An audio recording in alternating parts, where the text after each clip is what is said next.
হরে কৃষ্ণ কৃষ্ণ কৃষ্ণ হরে হরে, হরে রাম রাম রাম হরে হরে। কি বাবু, আপনাদের কি কোনো কাজ কাম নাই? সারাদিন খালি হরে কৃষ্ণ হরে কৃষ্ণ হরে কৃষ্ণ। কি পাইছেন এই হরে কৃষ্ণের মধ্যে? কোথায় থেকে পাইছেন এই হরে কৃষ্ণ? কি আপনাদের কি মুখ ব্যথা করে না? হরে কৃষ্ণ হরে কৃষ্ণ হরে কৃষ্ণ করেন সারাদিন। হরে কৃষ্ণ প্রভু। আসলে শাস্ত্রে বলা হচ্ছে, চারি যুগে চারি ধর্ম জীবেরই কারণ, কলিযুগের ধর্ম হয় নাম সংকীর্তন। তো আমাদের শ্রী চৈতন্য মহাপ্রভু শিখিয়ে গেছেন যে আমাদের হরিনাম মহামন্ত্র এই কলিযুগের মহামন্ত্র, এর উপর কোনো আর মন্ত্রই নেই। তো বিভিন্ন শাস্ত্রে আমরা দেখতে পাই হরের নাম হরের নাম হরের নাম কেবলম কলো নাস্তেব নাস্তেব গতিরন্যতা ইতি ষোড়শক নাম নাম কলি কলমশ নাশনম না তো পরতর উপায় সর্ববেদেই সুদৃশ্যতে। তা হরিনাম মহামন্ত্র এই 16 নাম 32 অক্ষর, এই মহামন্ত্র কলির কলমশ নাশকারী একমাত্র মহামন্ত্র। এটা সমস্ত বেদ পুরাণ উপনিষদ সমস্ত কিছু মন্থন করে এই মহামন্ত্রটি আমাদেরকে দিয়েছেন আমাদের শিল ব্যাসদেব। তো তিনি ভাগবতের সর্বশেষ শ্লোকে বলছেন শিল ব্যাসদেব, নাম সংকীর্তনম যস্য সর্বপাপ প্রণাশনম প্রণাম ও দুঃখ শমনম তম নমামি হরিপ্রেম। তো নাম সংকীর্তন হচ্ছে আমাদের একমাত্র কলির কলমশ নাশকারী এবং সমস্ত দুঃখ হরণকারী। এই জন্য আমাদের এই কলিযুগের জীবদের অবশ্যই হরিনাম মহামন্ত্র করা উচিত। এমনকি শাস্ত্রে পদ্মপুরাণে একটি শ্লোকে বলা হচ্ছে, কৃতে যোদ্ধায়তে বিষ্ণু তীর্থায়াম যজতে মুখই দাপরে পরিচর্যায়াম কলদত্ত হরিকীর্তনাথ। কৃতে মানে হচ্ছে সত্য যুগে মানুষ ধ্যান করে ভগবানকে লাভ করতে পারত, আর ত্রেতা যুগে মানুষ যজ্ঞ করে হাজার হাজার বছর ধরে যজ্ঞ করত, তারপর ভগবানকে লাভ করত। তারপর দাপর যুগে এসে সবাই পূজা অর্চনার মাধ্যমে ভগবানকে লাভ করত।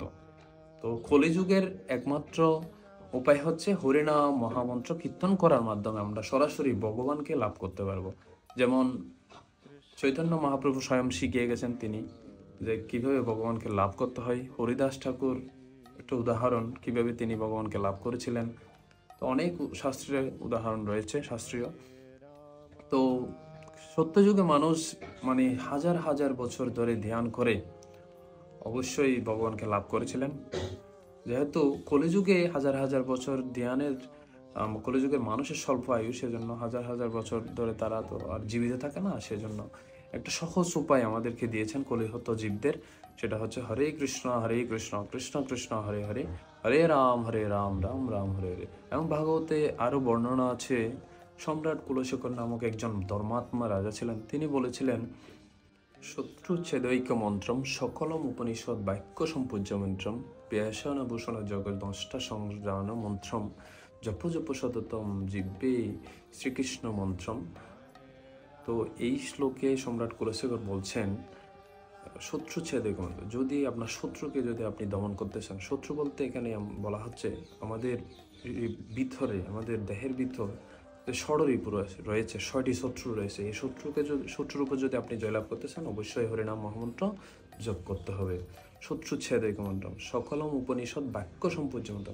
তো সমস্ত উপনিষদের সার বাক্য হচ্ছে হরে কৃষ্ণ কৃষ্ণ কৃষ্ণ হরে হরে, হরে রাম রাম রাম হরে হরে, এই মহামন্ত্র। জপ জপ সততম জন্ম সাফল্য মন্ত্র। যদি জন্ম সাফল্য করতে চান, আপনার মনুষ্য জন্মের স্বীকৃতি এবং কৃষ্ণপ্রেম যদি লাভ করতে চান, অবশ্যই এই হরিনাম মহামন্ত্র জপ করতে হবে। তো সম্রাট কুলশেখর এটাই বলেছিলেন। তো আমাদের অবশ্যই এই হরিনাম মহামন্ত্র জপ করা উচিত। এমনকি ভগবান ভগবদ গীতায়ও বলছে দশম অধ্যায় বিভূতি যুগে, মানে সমস্ত যজ্ঞদের মধ্যে জপযজ্ঞই হচ্ছে শ্রেষ্ঠ। যজ্ঞানাম জপযজ্ঞস্মি, মনে হয় 10 অধ্যায়ের 25 নম্বর শ্লোকে এই উদ্ধৃতিটা পাবেন আপনি। তো অবশ্যই ভগবান শ্রীকৃষ্ণ স্বয়ং বলেছেন যে নাম এবং নামই এটা হচ্ছে অভিন্ন। ভগবানের সাথে নাম অনেক বড়, কলিযুগের নামের মাধ্যমে আমরা ভগবানকে লাভ করতে পারবো। তাই আমাদের অবশ্যই হরে কৃষ্ণ কৃষ্ণ কৃষ্ণ হরে হরে, হরে রাম রাম রাম হরে, এই হরে নাম মহামন্ত্র অবশ্যই জপ করা উচিত। হরে কৃষ্ণ।